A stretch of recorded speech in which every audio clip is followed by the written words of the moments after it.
ꯑꯩꯈꯣꯏꯒꯤ ꯀ꯭ꯔꯤꯁꯇꯜ ꯀꯃꯥꯏꯅ ꯀ꯭ꯂꯦꯟꯁ ꯇꯧꯒꯗꯒꯦ ꯍꯥꯏꯅ ꯍꯪꯉꯛꯄ ꯌꯥꯎꯋꯦꯀꯣ ꯍꯥꯏꯗꯤ ꯉꯁꯤ ꯔꯤꯁꯤꯞ ꯇꯧꯔꯒ ꯍꯥꯏꯗꯤ ꯆꯦ ꯀꯃꯥꯏꯅ ꯌꯨꯁ ꯇꯧꯒꯗꯒꯦ ꯊꯣꯏꯕꯤ ꯀꯃꯥꯏꯅ ꯌꯨꯁ ꯇꯧꯗꯣꯏꯅꯣ ꯍꯥꯏꯗꯤ ꯀ꯭ꯔꯤꯁꯇꯜꯁꯦ ꯐꯪꯉꯦ ꯑꯗꯨ ꯇꯥꯔꯒꯗꯤ ꯍꯥꯏꯗꯤ ꯃꯈꯥ ꯇꯥꯕ ꯄ꯭ꯔꯣꯁꯦꯁ ꯀꯩꯅꯣꯅ ꯍꯪꯉꯛꯄꯗꯣꯀꯣ ꯑꯗꯨꯝ ꯌꯥꯝꯅ ꯏꯆꯝ ꯆꯝꯅ ꯍꯥꯏꯇꯥꯔꯦꯀꯣ ꯑꯗꯨꯝ ꯏꯆꯝ ꯆꯝꯅ ꯍꯥꯏꯗꯤ ꯁꯄꯣꯁ ꯀꯩꯅꯣ ꯅꯨꯃꯤꯠꯇ ꯌꯧꯔꯛꯑꯦꯅ ꯈꯜꯂꯁꯦ ꯊꯥꯁꯤꯒꯨꯝꯕ ꯄꯨꯔꯅꯤꯃꯥꯗ ꯌꯧꯔꯛꯑꯒꯕꯨꯗꯤ ꯍꯣꯏ ꯅꯨꯃꯤꯠꯇꯨꯒꯤ ꯍꯦꯟꯅ ꯅꯨꯡꯗꯥꯡꯗ ꯍꯥꯏꯇꯥꯔꯦ ꯃꯄꯥꯟꯗ ꯊꯥꯡꯗꯣꯛꯑ ꯊꯝꯕꯤꯔꯣꯀꯣ ꯍꯥꯏꯗꯤ ꯉꯁꯥꯏꯒꯤ ꯃꯥꯒꯤ 에너지ꯗꯣ ꯐꯪꯅꯕ ꯍꯥꯏꯇꯥꯔꯦꯀꯣ ꯃꯨꯟꯗꯨꯒꯤ 에너지ꯗꯣ ꯐꯪꯅꯕ ꯑꯗꯨ ꯅꯠꯇꯕ ꯑꯇꯩ ꯃꯇꯝꯗ ꯌꯧꯔꯛꯑꯦꯅ ꯈꯜꯂꯁꯦꯕ ꯑꯇꯩ ꯉꯟꯇꯥ ꯌꯧꯔꯛꯑꯒꯗꯤ ꯉꯟꯇꯥ ꯌꯧꯔꯛꯑꯦꯀꯣ ꯍꯥꯏꯗꯤ ꯗꯦꯂꯤꯚꯔꯤ ꯇꯧꯔꯛꯄ ꯃꯇꯝꯗ ꯍꯥꯏꯗꯤ ꯉꯟꯅ ꯍꯥꯏꯇꯥꯔꯦ ꯕꯥꯔꯣ ꯃꯃꯥꯡꯒꯨꯝꯕ ꯌꯧꯔꯛꯑꯦ ꯅꯠꯇ꯭ꯔꯒꯗꯤ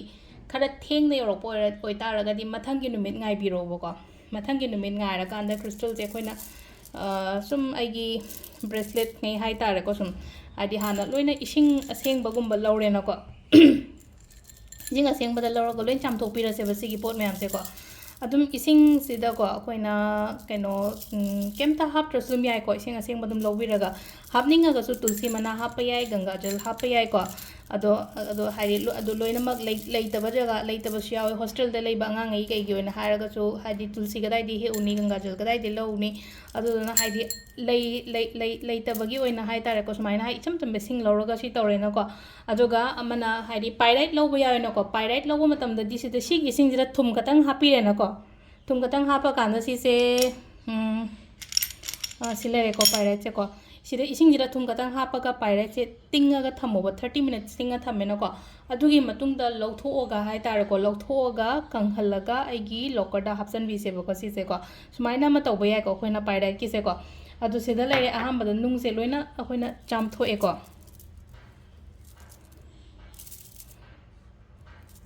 ꯅꯨꯡꯁꯦ ꯂꯣꯏꯅ ꯆꯥꯝꯊꯣꯛꯑꯦ ꯑꯗꯣ ꯍꯧꯖꯤꯛ ꯌꯦꯡꯉꯣꯅꯦ ꯍꯥꯏꯗꯤ ꯑꯣꯟꯂꯥꯏꯟ ꯌꯣꯟꯕ ꯃꯤ ꯑꯇꯩꯁꯨ ꯃꯌꯥꯝ ꯑꯃ ꯂꯩꯅꯀꯣ ꯍꯥꯏꯗꯤ ꯑꯣꯟꯂꯥꯏꯟꯗ ꯍꯥꯏꯗꯤ ꯃꯣꯏꯅ ꯁꯨꯃꯥꯏꯅꯗꯤ ꯍꯥꯏꯕꯅꯦ ꯑꯦꯅꯔꯖꯥꯏꯁ ꯀ꯭ꯔꯤꯁꯇꯜ ꯀꯥꯏꯅ ꯍꯥꯏꯕꯅꯦꯕ ꯑꯦꯅꯔꯖꯥꯏꯁ ꯍꯥꯏꯅ ꯍꯥꯏꯔꯒꯁꯨ ꯉꯁꯥꯏꯒꯤ ꯍꯥꯏꯗꯤ ꯄꯣꯠꯇꯣ ꯃꯥꯅ ꯑꯦꯅꯔꯖꯥꯏꯁ ꯇꯧꯔꯒ ꯄꯤꯔꯛꯑꯒꯁꯨ ꯈꯨꯠꯇꯣ ꯃꯌꯥꯝ ꯁꯣꯛꯑꯒ ꯂꯥꯛꯏꯗꯅ ꯈꯨꯠ ꯃꯌꯥꯝ ꯁꯣꯛꯑ ꯂꯥꯛꯄ ꯍꯥꯏꯔꯒꯗꯤ ꯀꯃꯥꯏꯅ ꯍꯥꯏꯗꯤ ꯄꯦꯛꯀꯤꯡ ꯇꯧꯔꯅꯤ ꯄꯦꯛꯀꯤꯡꯒꯤ ꯃꯇꯨꯡꯗ ꯍꯥꯏꯗꯤ ꯃꯤ ꯑꯃꯅ ꯑꯃꯨꯛ ꯊꯤꯜꯂꯅꯤ ꯀꯣꯔꯤꯌꯔꯗꯒꯤ ꯃꯊꯪ ꯂꯥꯛꯄ ꯃꯇꯝꯗ ꯉꯁꯥꯏꯒꯤ ꯐꯅ ꯑꯦꯅꯔꯖꯥꯏꯁ ꯇꯧꯈ꯭ꯔꯒꯁꯨ ꯐꯅ ꯁꯦꯡꯗꯣꯛꯈ꯭ꯔꯁꯨ ꯐꯅ ꯀ꯭ꯂꯦꯟꯁ ꯇꯧꯈ꯭ꯔꯒꯁꯨ ꯑꯦꯅꯔꯖꯤ ꯃꯌꯥꯝ ꯑꯃꯅ ꯇꯆ ꯇꯧꯔꯒ ꯂꯥꯛꯑꯕꯅꯦꯕ ꯑꯗꯨꯗꯨꯅ ꯍꯥꯏꯇꯥꯔꯦꯀꯣ ꯁꯤꯗ ꯑꯩꯈꯣꯏꯅ ꯀꯩꯅꯣ ꯇꯧꯕꯤꯕ ꯌꯥꯕꯁꯦ ꯍꯥꯏ ꯀꯥꯟꯁꯤꯗ ꯍꯥꯏꯗꯤ ꯑꯗꯨꯝ ꯏꯁꯥꯅ ꯀ꯭ꯂꯦꯟꯁ ꯇꯧꯕ ꯀꯩꯁꯨ ꯀꯥꯏꯗꯦꯕ ꯁꯤꯗ ꯍꯥꯏꯗꯤ ꯇꯧꯗ꯭ꯔꯁꯨ ꯑꯗꯨꯝ ꯃꯣꯏ ꯑꯦꯅꯔꯖꯥꯏꯁ ꯇꯧꯕ crystalꯅꯤ ꯀꯥꯏꯅꯒ ꯑꯗꯨꯝ ꯌꯣꯟꯕꯅꯦꯕ ꯑꯗꯣ ꯇꯁꯦꯡꯅ ꯇꯧꯕꯗꯤ ꯌꯥꯏꯀꯣ ꯍꯥꯏꯗꯤ ꯇꯁꯦꯡꯅ ꯇꯧꯕꯗꯤ ꯌꯥꯏ ꯑꯗꯣ ꯍꯥꯏꯇꯥꯔꯦꯀꯣ ꯍꯥꯏꯗꯤ ꯁꯄꯣꯁ ꯍꯥꯏꯗꯤ ꯉꯁꯥꯏꯒꯤ ꯑꯩꯒꯤ ꯀꯩꯅꯣꯁꯤꯅ ꯍꯥꯏꯇꯥꯔꯦꯀꯣ ꯌꯦꯡꯉꯦꯕ ꯃꯤ ꯅꯠꯇ꯭ꯔꯒ ꯍꯥꯏꯗꯤ ꯀ꯭ꯂꯦꯟꯖꯤꯡ ꯇꯧꯕꯤꯔꯦꯕ ꯃꯤꯅ ꯃꯁꯥꯗꯨꯅ ꯍꯥꯏꯇꯥꯔꯦꯀꯣ ꯁꯄꯣꯁ ꯑꯩꯅ ꯆꯥꯔꯖ ꯇꯧꯕꯤꯔꯦꯅ ꯈꯜꯂꯁꯦꯕ ꯄꯣꯠꯁꯦ ꯇꯥꯔꯗꯤ ꯑꯩꯅ ꯄꯤꯕ ꯃꯇꯝꯗꯗꯤ ꯀꯩꯁꯨ ꯀꯥꯏꯗꯦꯕ ꯗꯥꯏꯔꯦꯛꯂꯤ ꯑꯩꯅ ꯃꯤꯗꯨꯗ ꯄꯤꯕꯗꯤ ꯅꯠꯇꯕꯤꯗꯗꯤ ꯍꯥꯏꯗꯤ ꯃꯊꯪ ꯄꯤꯕꯗꯨꯗꯤ ꯑꯗꯨꯃꯥꯏꯅ ꯂꯥꯛꯄꯗꯗꯤ ꯍꯥꯏꯗꯤ ꯑꯩꯈꯣꯏꯅ ꯅꯨꯡꯁꯤꯡꯁꯦ ꯑꯃꯨꯛ ꯂꯣꯏꯅ ꯆꯥꯔꯖ ꯇꯧꯕꯤꯕ ꯑꯃ ꯗꯔꯀꯥꯔ ꯑꯣꯏꯌꯦꯕꯀꯣ ꯑꯗꯣ ꯑꯍꯥꯟꯕꯒꯤꯀꯣ ꯏꯁꯤꯡ ꯇꯧꯔꯒ ꯆꯥꯝꯊꯣꯛꯄꯒꯤ ꯄ꯭ꯔꯣꯁꯦꯁꯁꯦ ꯂꯣꯏꯔꯦꯀꯣ ꯃꯊꯪꯗ ꯑꯩꯈꯣꯏꯅ ꯇꯧꯒꯗꯕꯁꯦ ꯀꯩꯅꯣ ꯍꯥꯏ ꯀꯥꯟꯁꯤꯗ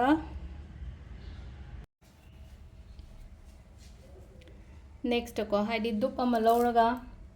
ꯍꯥꯏꯗꯤ ꯉꯁꯥꯏꯒꯤ ꯁꯤꯒꯤ ꯑꯀꯣꯏꯕꯁꯤꯗ ꯍꯥꯏꯇꯥꯔꯦꯀꯣ ꯂꯣꯏꯅ ꯍꯥꯏꯗꯤ ꯋꯥꯈꯜꯁꯤꯗꯀꯣ ꯂꯣꯏꯅ ꯁꯦꯡꯗꯣꯛꯑꯦ ꯍꯥꯏꯅ ꯈꯟꯕꯤꯕ ꯍꯥꯏꯇꯥꯔꯦꯀꯣ ꯑꯗꯣ ꯅꯨꯡ ꯃꯌꯥꯝꯁꯦ ꯂꯣꯏꯅ ꯄꯥꯏꯔꯒ ꯀ꯭ꯂꯦꯟꯁ ꯇꯧꯊꯣꯛꯄꯤꯕꯁꯦ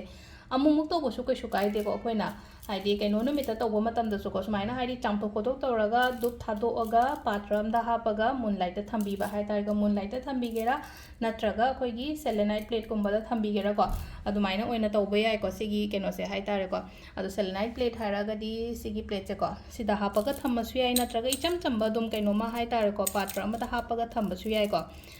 ꯌꯥꯔꯒꯗꯤ ꯑꯩꯅ ꯍꯥꯏꯕꯗ crystalꯒꯤ ꯕꯣꯜꯒꯨꯝꯕ ꯍꯥꯏꯇꯥꯔꯦꯀꯣ ꯂꯤꯛꯂꯤꯒꯤ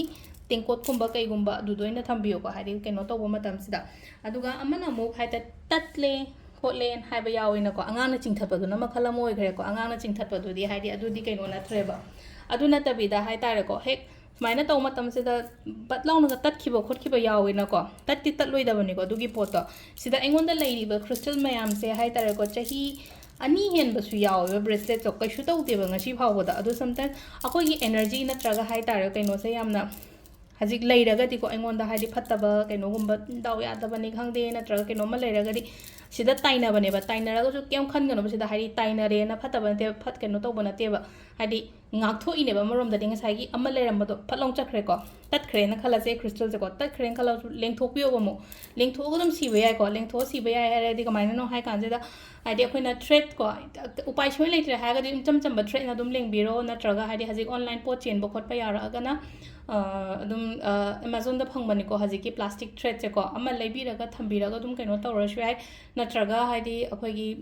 imphal gi pot lobham dagi adum chatlaga lengthokpiyo khotokpiyo haiba adusu ke shukai ko adumaina tawi ba ko haidi tat khare ha ba si matam da ani sho matam da hai tare ko adu taraga di haidi something kaino ma leidana tainari ne badu gi pot to hai tare ko ado haidi crystal se ngak su ngak thok pane yamna ko ngak thok ngak thok pa khatang su natana haidi akoi gi haji ga sum problem gum ba leiyana khalla se ba adu da su hai tare ko haidi solve to da mating yam pange ba crystal gi energy se hai tare ko gemstone kari kra adu na mu leiba ngam da effort to ngam da ba adumai mayam leire na ko haidi bracelet ha ga lising amaga chama chani chamnga maximum adudagi hena yam ka hena tangba dem to iden hai gemstone ama leiru matam da di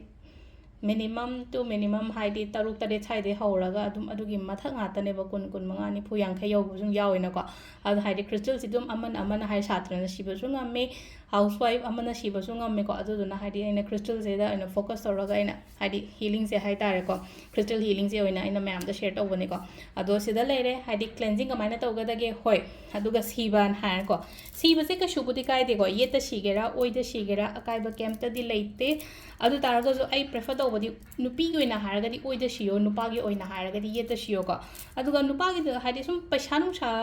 dagi kai no gumba hai bese kai no to se haidi oida siba se ne khara di phaba aduga yetsin amu haidi mingcha tan ba khotpa mi gumba dumaina pambo era ka di yeta shiba su yai ba ado anima shiba da kai su akai ba kai su budi leite ko ado engona karom da shiga da no hangak ta dai oida shiyo na haine nupi doi ta de na traga haidi nupa do yeta dum shiyo dum hai ba dum ado ngasai gi pharak tare na khala se ba khut se haidi oida pharak tare ngasi di yeta oina kem kai de ko dum sining ma pham da shibiyo ka su kai ba kem ta leite ko ado sida leire koi ngasi gi kaino gi ko crystal cleansing gi matang gi video se ma'am thank you